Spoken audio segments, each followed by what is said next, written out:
Vítajte u dnešného videa a dneska si ukážeme, ako zistiť údaje o predabovaní daného filmu. Takže, počkajte, kde to mám?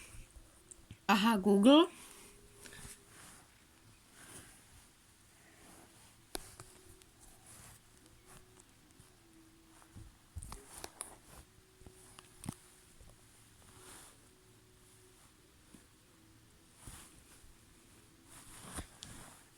A teraz sledujte.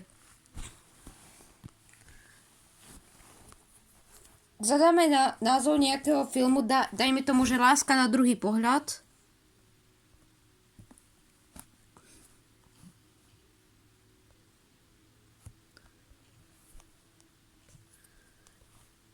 Láska na druhý pohľad, myslím to z roku 2009. Ale k tomu ešte zadáte Dubbing Forum.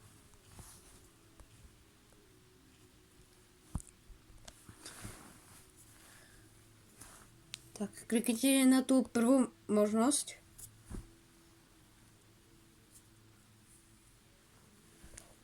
Na tu dokonca vidíte aj slovenský plagát. Tu sú o tom údaje v slovenskom znení, kto účinkoval a taktiež kto to spravil. Prvý Dubbing TV Markíza, druhý Dubbing TV Joj. Takže toto boli údaje o tom, že ak to bolo predabované do slovenčiny. Takže nezabudnite dať like, odber a čau.